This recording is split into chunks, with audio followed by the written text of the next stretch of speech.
We're going to start today in Job 1, and we are going to probably go all the way to 3, because Job 3 is, I think, very telling. So I'm going to be reading quite a bit today, but I think it's worth it. All right. Job 1. There was a man in the land of Oz, right? Uz.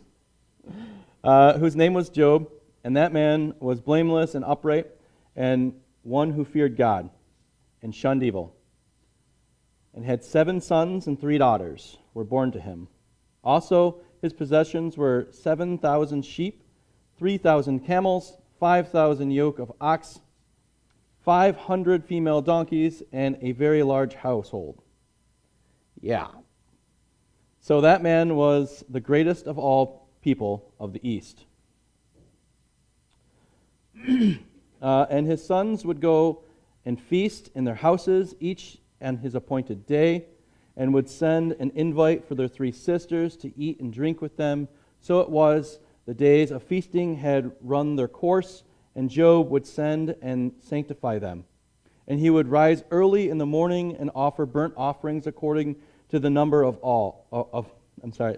them all. For Job said, "It may be that my sons have sinned and cursed God in their hearts."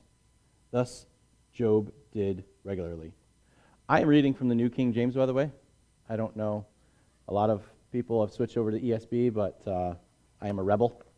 I like the New King James a lot.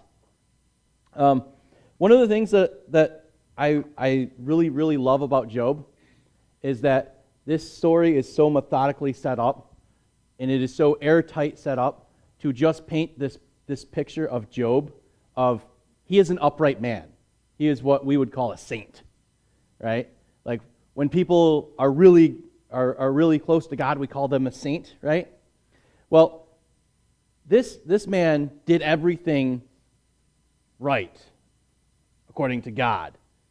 He would offer burnt offerings. He would take care of his sons and his daughters. He owned lots of stuff.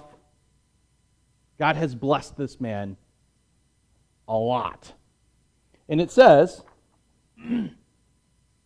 "Now there was a day when the sons of God came to present themselves before the Lord, and Satan also came from among them.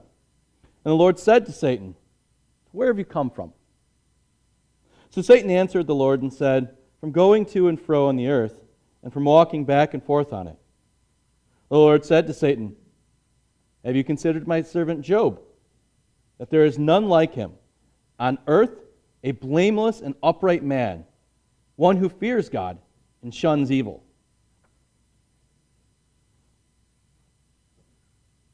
This is one of those passages that you just how do I want to say this?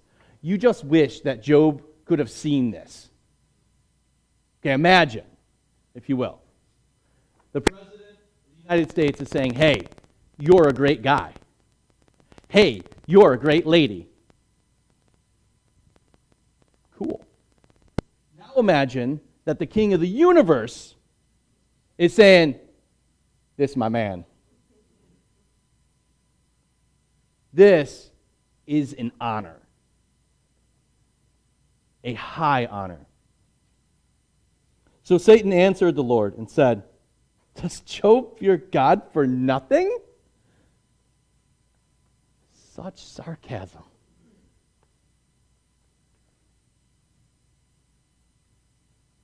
This is one of those passages where you just look and you say, how could you respond that way? Now remember, Satan was an angel. He was second in command. How could you respond this way? These are some concepts that are very hard, especially for me. Like when you say, how could somebody do that? I don't know how you could do that. Because you are so far removed from that person that you can't see their point of view. "Have you not made a hedge around him, around his household, and around all that he has on every side? Have you blessed the work of his hands, and his possessions have increased in the land? But now, stretch out your hand and touch all that he has, and he will surely curse you to your face. Hold on. So somebody who knows everything and created you, you're going to say, I know more than you. That doesn't make sense to me. I can't see that position. But we do this. And the Lord said to Satan, Behold, all that he has is your power. Only do not lay a hand on his person. So we know where the story goes from here, don't we? And then in the following verses, Job loses his property. He loses his children. He loses material possessions. And he loses his children. Pretty much all of them. Then Job says, Naked I came from my mother's womb, and naked I shall return. The Lord gave, and the Lord has taken away. Blessed be the name of the Lord. This is somebody that was truly spoken of well and deserved it. This is somebody who very much deserved it. He's done nothing. Even when all of his stuff has been taken, his children have been taken, he still says, well, you gave them to me, and you took them away. That's hard. I don't know how many people have lost somebody close to you, but that's hard. To just say, well, you took them away from me. That's your prerogative. That's hard. That's very, very hard. And then again, Satan comes to the Lord and says, So Satan answered the Lord again, skin for skin. What's he saying here? I bet if you beat him up, I bet he'll then curse you. What's he doing here?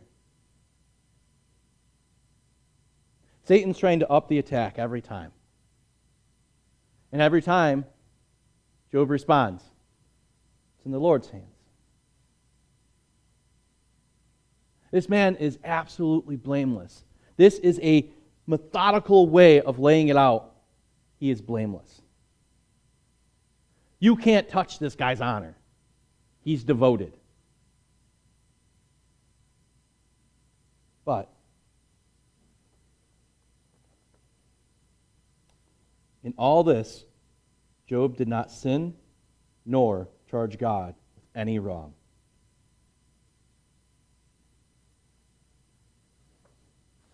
I want you guys to notice something in the following passage, though. One of his friends, when his three friends come, and I'm sorry, but there are about 12 different ways to pronounce each one of these names. I looked up pastors from the East Coast, the West Coast, and the Far East, and they all pronounce these names a different way. I thought a name was a name. Apparently not. So, now when Job's three friends heard of all his adversity that had come upon him, each one came from his own place. Here we go. Eliphaz, Bildad, and Zophar. For they had made an appointment together to come and mourn with him. How is that? Have you guys ever made an appointment to go mourn? Or have you ever thought of it that way? Isn't that crazy?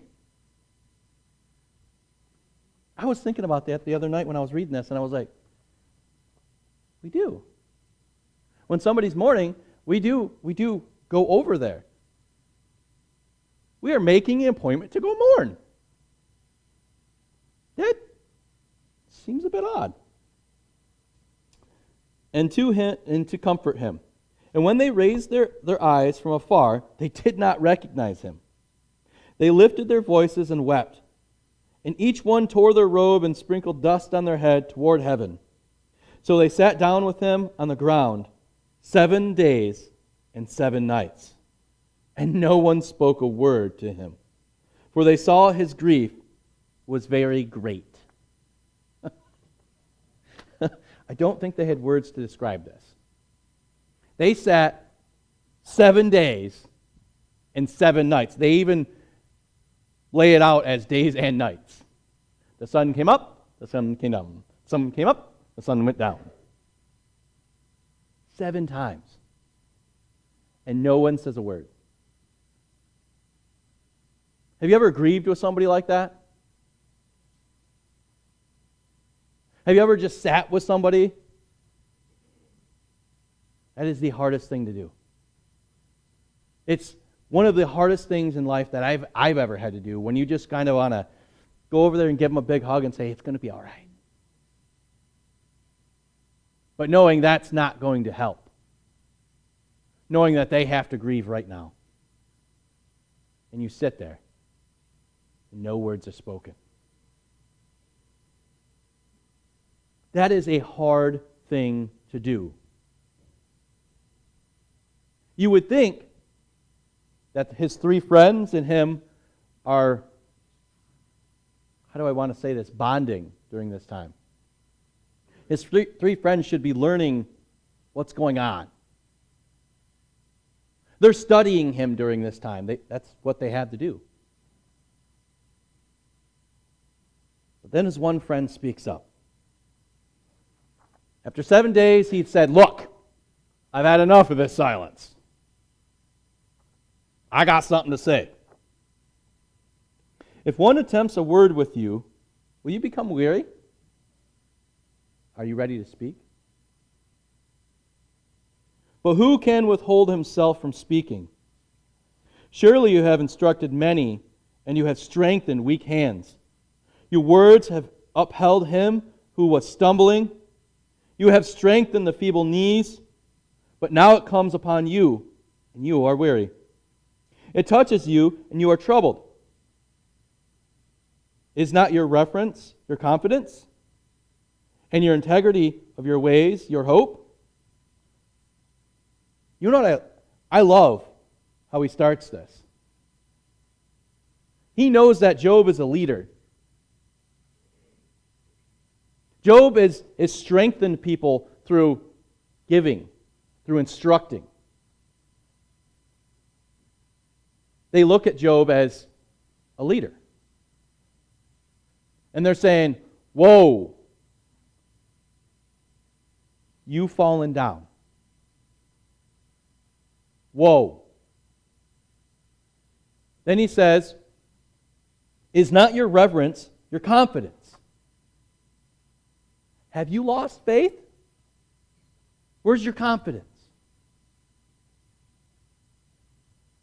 But he finishes this very poorly, I think. Remember now who has ever been punished for being innocent, or whether the upright ever cut off?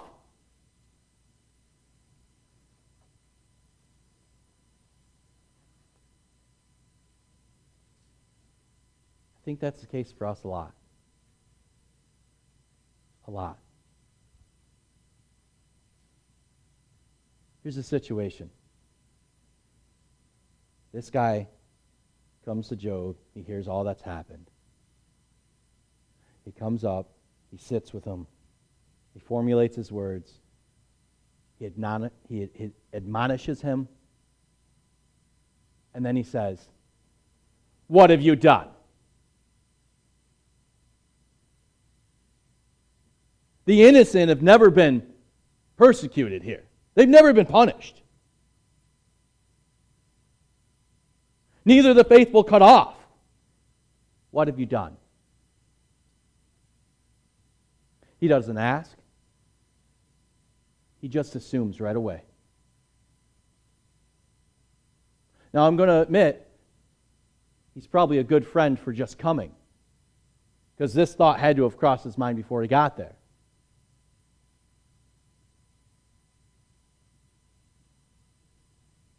But remember, first thing he goes to, what did you do? Why are you in this position? Remember what God said about this guy? This is my man, right here. Put him in a high place of honor. And the first thing his friend says is, really? Just admit it and be done with it. He goes on for almost a whole page to say just that. There's something you've done, Job. Do we do that? When we see somebody hurting, when we see somebody in trouble, before we jump to the, do we jump to, all right, what'd they do?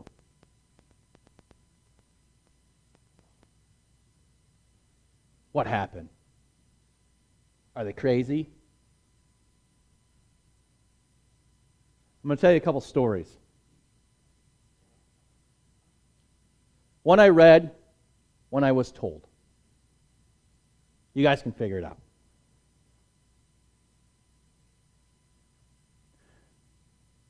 In New York, there's a certain intersection that's Paris and Broadway. And it's very busy. A lot of cars, a lot of people. It's New York City. Lots of people everywhere. There was this gentleman. He happened to be 59, so he's getting up there in age. Riding down, weaving in and out, just like any other biker. Comes up, he makes the corner, he stops behind a car, then he's going to go around. Guy comes out of nowhere with a bat and hits him. And hits him like 4 or 5 times. Here's the situation I want you to get. He's right here. There's people here. There's people here. Do you know how many people stopped and helped? For the first 10 minutes, 0. I watched the video. I counted over 300 people passing. Not a one stopped. Then there was this heavier set black man, pulled up his car, jumped out, grabbed the bat, threw it to the ground, and looked at the guy. Stop it.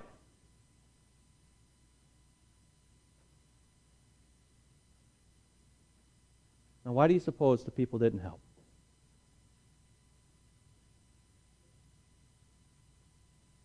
It's one. You know what, more often than not, what people said?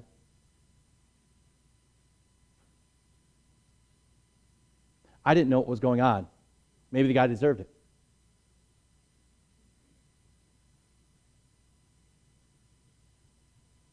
That's crazy. No one stopped until he come with his car. And he blocked traffic both ways. Only then did a crowd form and police come over. There just happened to be a cop walking down the street.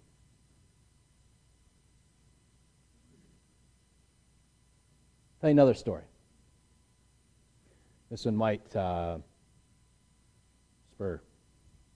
Sorry. There's a elderly, I would call her elderly. She's 87. She's getting up there. She didn't get around too good. Her son primarily takes care of her. She got up and said, I'm going to go out. I'm going to get the mail by myself. That's the end of it. And when a woman makes up her mind, just let her do it. Right? Yeah. See? I learned. So she gets up, and she says, I'm going to go out to the mailbox, and I'm going to get the mail. So she does. Well, then one of her letters blows out of her hand. She comes down her steps. She goes in the road. She falls, trying to get her letter. Her glasses go flying. She's laying there in slush.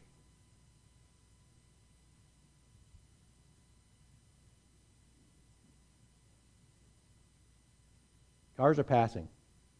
They're going around her. This is a fairly busy road. Think Chestnut, one that goes by the school. Right? Cars are just going right around her. She's on the ground, kind of flailing around a little bit, trying to get to her hip where she can kind of prop herself up. Why do you think nobody stopped? Couldn't have been fear. You really fear an old lady?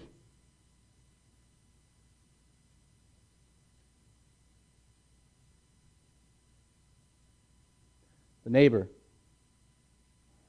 ends up calling the son. Son lives 2 miles away. Jumps in his truck. He's over there. He knows where his mom is because that's where all the cars are swerving. He pulls up behind. Car just swerves right around. He gets out and he's like, Mom, what's going on? She's like, I've been laying here for like 10 minutes. No one's stopping.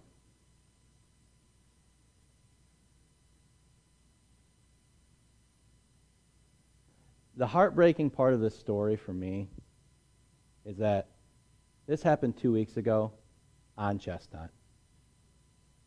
You know where J&A is? Anybody? Half block from there. One of my coworkers was telling me this, and it infuriated him to the point of like, I want to move. Because you assume in a big city that that's kind of the norm. People are going here and to and fro, and that's just how the big city is, right? But when you get to a small town, you can't stop for 30 seconds. Are you serious?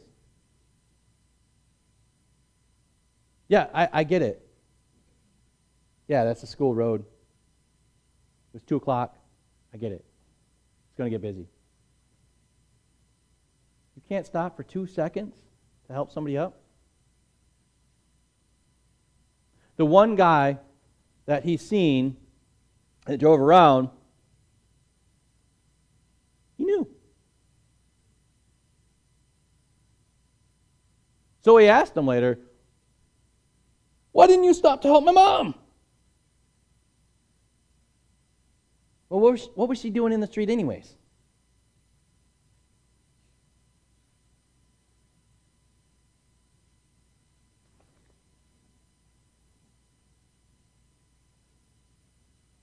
Were the upright ever cut off?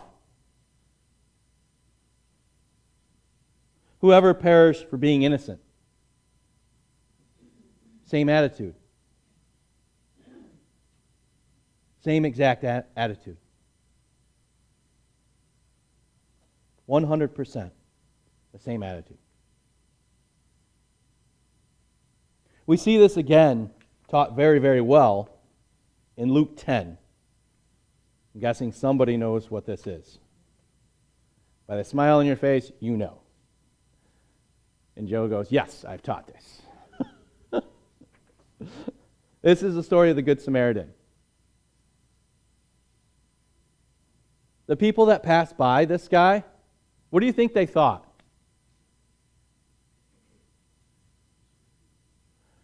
That's dirty, I don't want to get involved?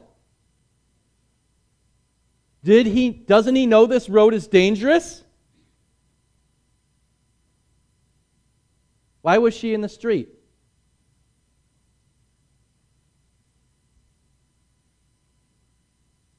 Yeah. People. People today and people then. Same people. We do the same things. God addresses this very beautifully. I love how the story is put together. We're gonna do a quick overview of it. On one occasion, an expert in the law stood up to test Jesus. "Teacher," he asked, "what must I do to inherit eternal life?" "What is written in the law?" he replied. "How do you read it?" "Duh." He answered, "Love the Lord your God with all your heart, with all your soul, and with all your strength, and with all your mind. And love your neighbor as yourself." "Aha! You have answered correctly," Jesus replied. "Do this and you will live." But wanting to be justified himself, so he asked Jesus, "Who is my neighbor? Who is this guy you talk about? I'm good, right? I live in a dead-end road. I got no neighbors. I'm good, right?" No? In reply, Jesus said, "A man was going from Jerusalem to Jericho when he was attacked by robbers. They stripped him of his clothes, beat him, and went away, leaving him half dead. A priest happened to be going down to the same road, and when he saw the man, he passed by on the other side." Wow. So was it, "Ew, I don't want to touch that"? Or was it like today? "The road's dangerous, guy. You should have somebody with you." What were you doing down here alone? We don't know. We have no idea.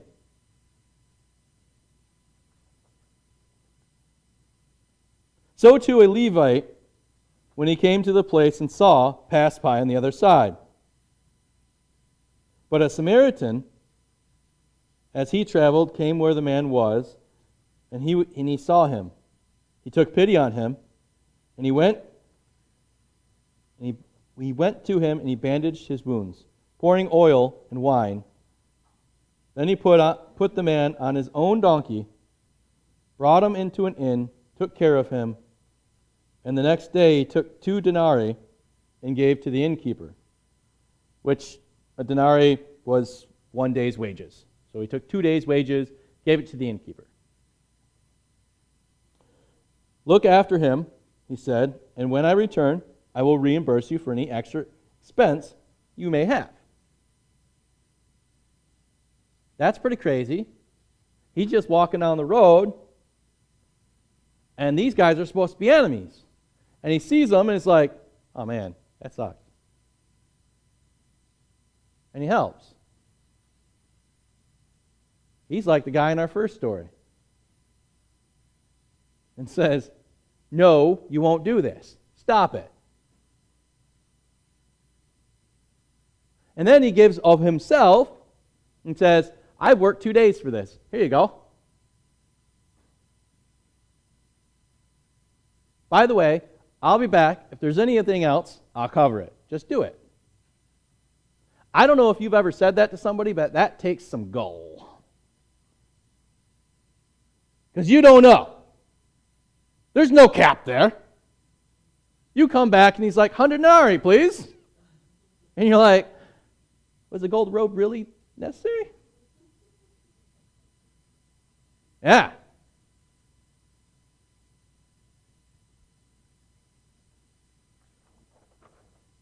Which of these 3 do you think was a neighbor to the man who fell into the hands of the robber? The expert in the law replied, "The one who had mercy on him." Jesus told him, "Go and do likewise."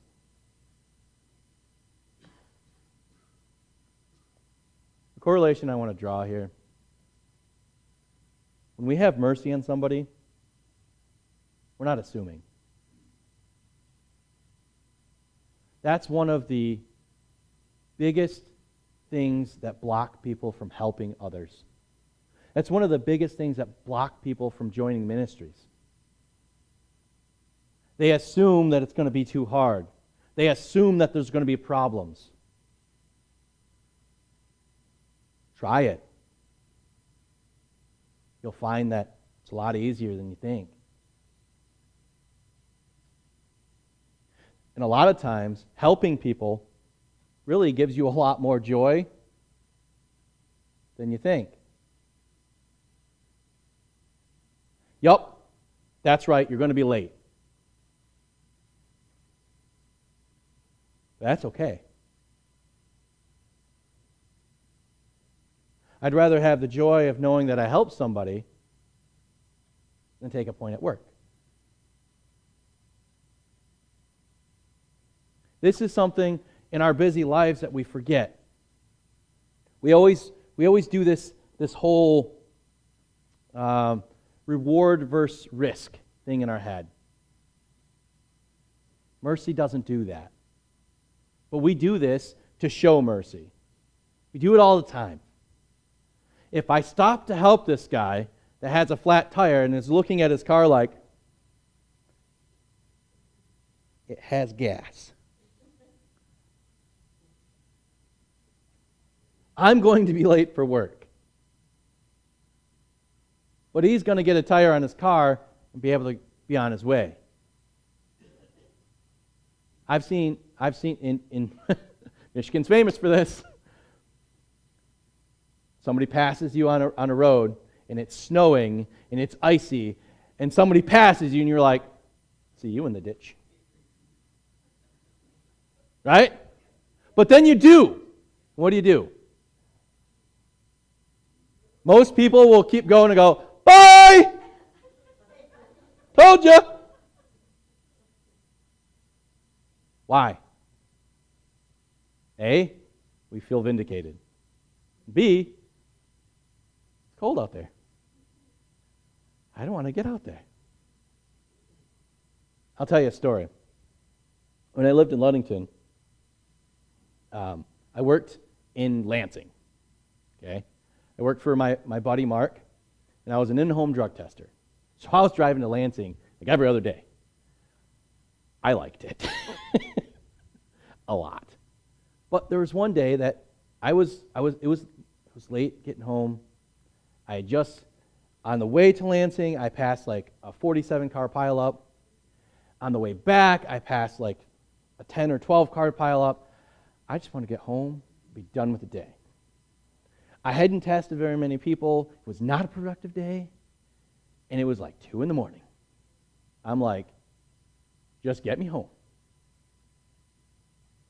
So I'm driving, and it's like Star Wars. Okay? You've seen Star Wars where like the stars come at them? That was my vision.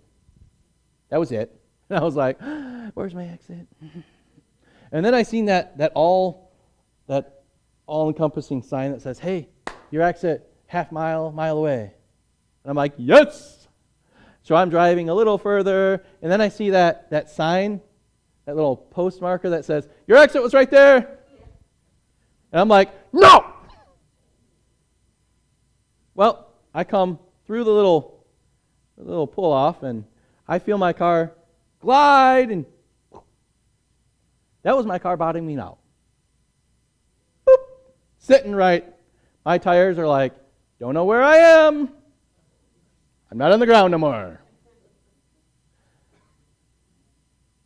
I had enough time to grab my steering wheel, go, grab my door handle, attempt to get out, and I had 8 people around my car. They literally picked my car up, put it on the road, and said, peace, and got back in their clown car. This was no bigger than, like, it was barely a 4-door car, and there were 8 good-sized guys in this car. It was a clown car. Okay? They were packed in like sardines. I don't know what they were doing, but Within 30 to 45 seconds, I was stopped and back on the road and going, what do I do?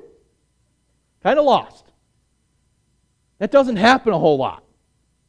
And in fact, the last time I went off the road, I waited like an hour and a half. And I had tons of people passing me. But there's that one that said, you know what? We're going to help. A lot of times, if somebody's alongside the road, I'll stop and I'll say, hey, do you got help coming? And that's all you really have to do. Yeah, we got somebody coming, don't worry about it. Vroom. We're good. Hey, do you need a cell phone? Doesn't take much to do that. But you'll see so many cars pass. This is Michigan. We've all gone off the road, don't lie. Even the safe drivers. You've gone off the road at least once. And in fact, the last time I went off the road, I think it was like 12. It was like 12, 1 o'clock in the afternoon. I was coming home from work. And I was going way too fast. Whoop! Right in the ditch. And right behind me, 2 cars passed. And I was like, but. All right, fine. So I'm trying to get myself out. And I got a couple more cars past. And I'm like, So what do? I call Mr. Fix-It. Kenny. And he goes, yeah, I guess. So he gets there and he goes, really? Really? And I'm thinking that at this point he's thinking, I shouldn't have answered my phone. Well, without a care in the world, he's like, all right, I got this tow strap, let's try it. Worst that can happen is it breaks. Pulls me right out. Then unhooks the tow strap, puts it, says, you're going to need this. I said, yeah, it's still in the back of my truck. True story. Why do you think more people aren't like that? Why do you think more people aren't helpful like that? I'll give you a clue. Job's friend here that assumed the worst, we do this a lot. We make assumptions about the situation before we know anything about it. We make assumptions of guilt. We make assumptions of who's innocent before we know anything about the situation.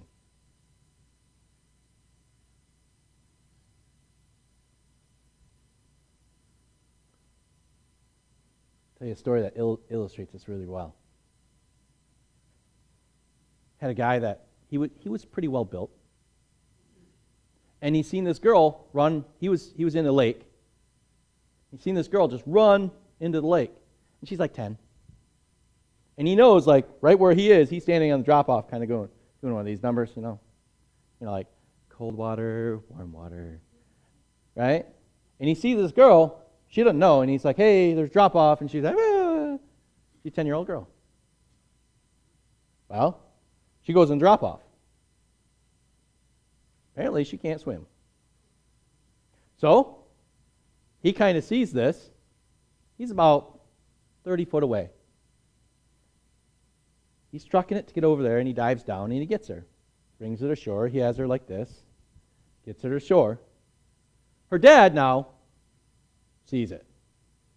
And he comes running over. What have you done to my daughter? And 2 of his buddies come over. Adam's not a small guy. I just saved her. Stop it. Owner of the beach already called the cops. Cops get there. What happened? Well, he's got a story to tell now. I saved his daughter and he attacked me for it.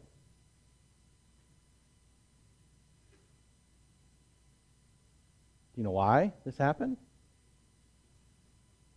Because the 3 guys just assumed. They just assumed that he was being perverted.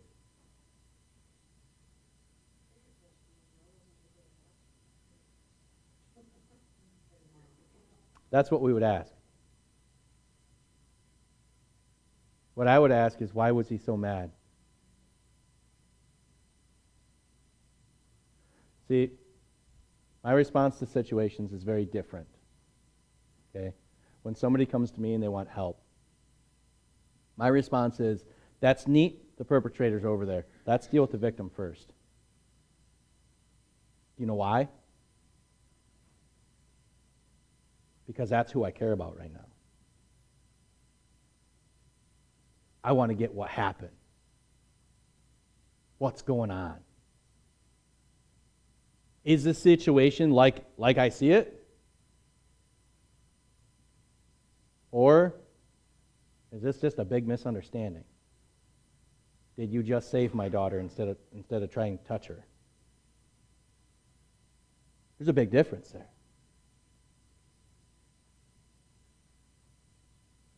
If we assume guilt, that'll be our response every time. And we'll see the world through a lens that is just terrible. Terrible. This happens in every facet of our life. We can see this in our government. There are some laws that are passed that are just dumb. Just dumb. But there are others that they're actually trying to fix a problem. I'll give you a very specific problem with a very broad law. They've done it wrongly. But there was no malice. There was no intent to do wrong. But everybody will attack them as if there was. Because we assume. We assume that they knew what they were doing. We assume that they knew everything. I'm going to tell you something. Don't tell anyone else. Lawmakers are just people. There, I said it. They have flaws just like we have flaws. They have points in their life that when they're like, why did I do that? Hope that doesn't come back and bite me. They do dumb stuff just like we do dumb stuff. This infects every part of our life. When we assume the best in people from the get-go, we have a lot better outcome. When you're working with troubled youth, if you don't do that from the get-go, you know what you get? A wall. You get, I don't like you. I ain't talking to you.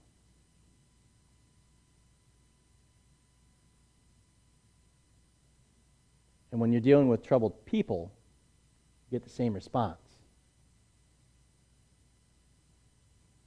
The church has been, and is supposed to be, a hospital, a refuge of mercy. We're not supposed to weigh out our mercy. We're not supposed to go, that's going to get my hands dirty.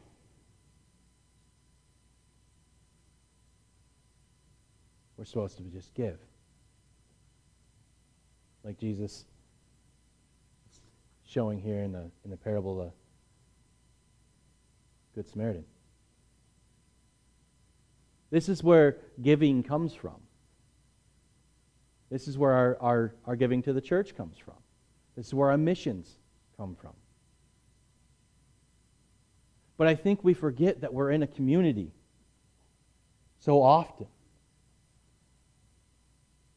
We forget that right here in our community there are people that need mercy, that need that helping hand.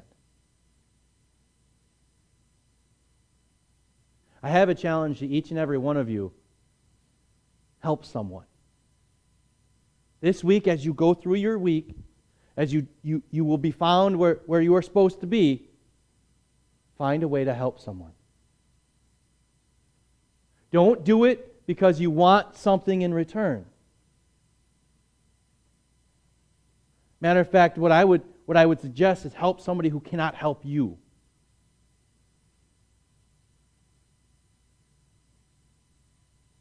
This has backfired quite a few times on me. Because you help somebody that you don't think can help you, and then later in life you're like, I remember you, and you're not dressed the same. I had a guy in basic that I helped. He just could not get organized, and my locker was right next to his, and I was like, look, we've got to do something here. So I showed him how to roll his socks.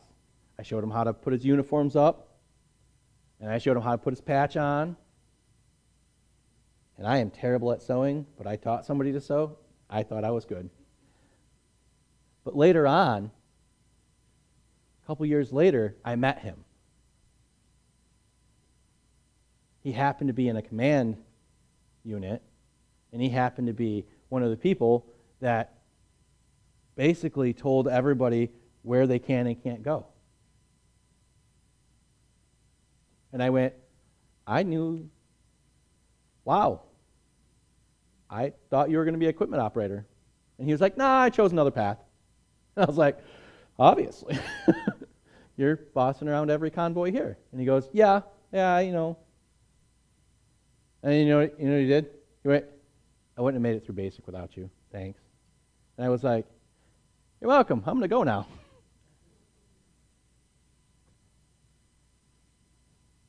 Help people just because you want to help. I always use Kenny as an example because if you call Kenny, he's going to come. The doors of the church are open. Kenny's here. He doesn't expect anything for it. He's never asked for stuff, but he's got that gift of help. Christ tells us to love our neighbor. That's part of loving your neighbor. Show mercy this week without that give and take and without weigh. Try not to weigh the cons and the pros. I'm not saying put yourself in a dangerous situation.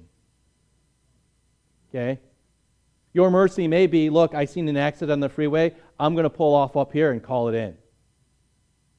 Because maybe, just maybe, stopping your car in the middle of a busy freeway is not a good way to show mercy.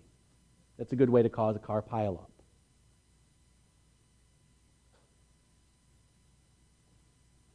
But do you know how many cars just flew by that and didn't call it in? A lot. I seen a 10-car pile up right out of Muskegon. I was the first one to call it in. 10 cars had already piled up. And the dispatcher was like, whoa, really? I was like, yeah. What mile marker? And I told her. And then later on, I had a cop call me and say, hey, thanks for doing this, blah, blah, blah. And I said, hey, how many people called that in? He's like, almost 400. And I'm like, huh. And he goes, it went on for 10 hours. Oh, that makes sense.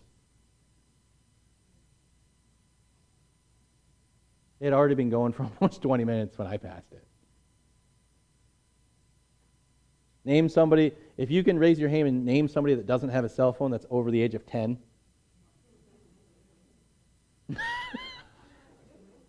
My kids are like, me, right here, me.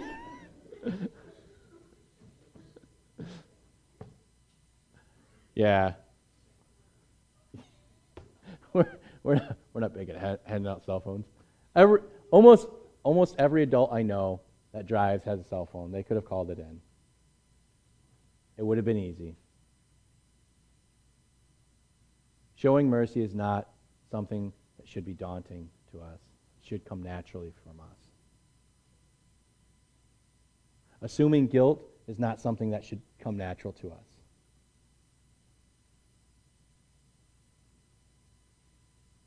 Show mercy this week, your daily lives. That's my challenge.